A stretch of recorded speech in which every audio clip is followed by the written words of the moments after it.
সাল 2006 জানুয়ারি মাসের মাঝামাঝি সময় লন্ডন স্কুল অফ ইকোনমিক্সের এক গবেষণা প্রকাশিত হয়, যা দেখে সবাই অবাক। কারণ জরিপ অনুযায়ী সবচেয়ে সুখী মানুষের দেশ বাংলাদেশ। সাল 2024 ওয়ার্ল্ড হ্যাপিনেস রিপোর্ট, 143 দেশের মধ্যে বাংলাদেশ 129তম। এবার অবশ্য কেউ অবাক হয়নি, কিন্তু কেন?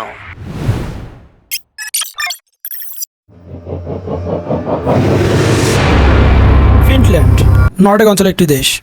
গত 7 বছর থেকে এই দেশ সুখ পরিসংখ্যানের প্রথম দেশ। ঠান্ডা আবহাওয়া আর 6 মাস অন্ধকারে থাকা এই দেশ কেন সারা বিশ্বের সবচেয়ে সুখী দেশ হবে? বাংলাদেশই বা এই সূচকে কেন পিছিয়ে পড়ছে? প্রশ্ন উঠতে পারে, নর্ডিক অঞ্চলের দেশগুলোই বা এই সূচকে অনেক এগিয়ে কেন, আর দক্ষিণ এশিয়ার দেশগুলো এই সূচকে পিছিয়ে কেন? বিশেষ করে বাংলাদেশ কেন এই সূচকে এত পিছিয়ে, এবং ধারাবাহিকভাবে বাংলাদেশের এই অধপতনের কারণটাই বা কী? কারণ জানতে গেলে প্রথমেই জানতে হবে ওয়ার্ল্ড হ্যাপিনেস রিপোর্টের 6টি চলক। যেসব বিষয় বিবেচনায় নেওয়া হয়: একজন মানুষের নিজের জীবনে সন্তুষ্টির মাত্রা, মাথা পিছু মোট দেশজ উৎপাদন, সামাজিক সুরক্ষা এবং সহযোগিতা পরিস্থিতি, স্বাধীনতা, গড় আয়ু এবং দুর্নীতির মাত্রা। দেশে অবকাঠামোর যেমন উন্নয়ন হয়েছে, সাথে সাথে অর্থনৈতিক অবস্থার বৃদ্ধিও পেয়েছে, এবং আমরা তথ্য এবং প্রযুক্তির ব্যবহার বৃদ্ধি করেছি। তবুও 17 বছর পর আবারও কেন সুখ নিয়ে নতুন করে ভাবতে হচ্ছে? এখন কথা হলো, এর সমাধান তাহলে আসলে কি? আমরা আবার কিভাবে সুখী মানুষ হতে পারি? চলুন ফিনল্যান্ডের সুখের রহস্য আগে জেনে আসি। বিবিসির এক প্রতিবেদন থেকে জানা যায়, ফিনল্যান্ডের মানুষ সবসময় সময়ের সদ্ব্যবহার করে থাকে। তারা সমতাকে সবচেয়ে বেশি গুরুত্ব দেয়।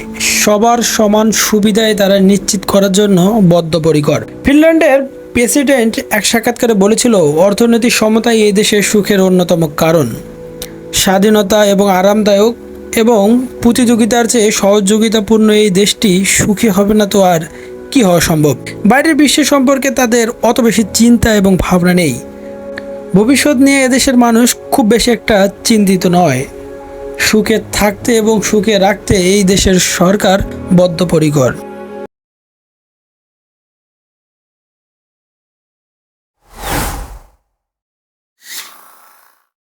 এখন তাহলে কি আমাদের ফিনল্যান্ডকে অনুসরণ করতে হবে?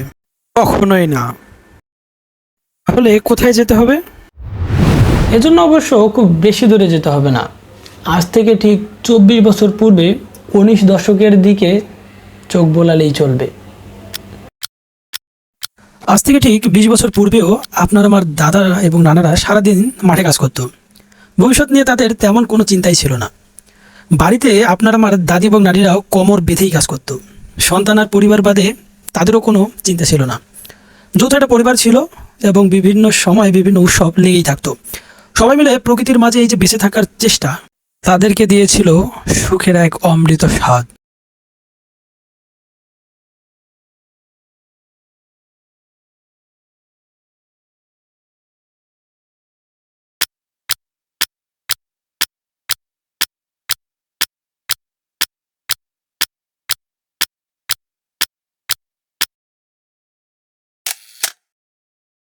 হয়তো জানতোই না যে এই মাটির দোতলা ঘর থেকেই তারা পৃথিবীর সবচেয়ে সুখী মানুষ।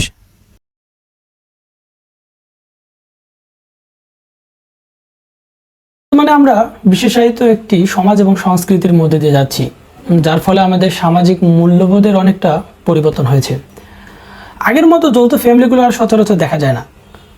আমাদের মধ্যে যে ভ্রাতৃত্ব এবং সামাজিক এবং পারিবারিক যে বন্ধন রয়েছে তা ক্রমশ হ্রাস পাচ্ছে। আমরা প্রতিনিয়ত প্রযুক্তির ওপর খুব বেশি নির্ভরশীল হয়ে যাচ্ছি, এবং প্রযুক্তি আমাদের মন এবং মানসিকতার উপর এক মারাত্মক প্রভাব ফেলছে। প্রশ্ন ওঠে না যে আমরা ক্রমশ একমাত্রিক হয়ে যাচ্ছি কিনা? সবশেষে একটা কথাই বলতে চাই, আমরা সবাই সুখে থাকতে চাই, আবার আগের মতো একসাথে যৌথভাবে মিলেমিশে থাকতে চাই। এবং এই সুখে কিভাবে থাকবো তা সরকার, রাজনীতিবিদ, নীতি নির্ধারক এবং আমাদের সবাইকে তা ভাবতে হবে।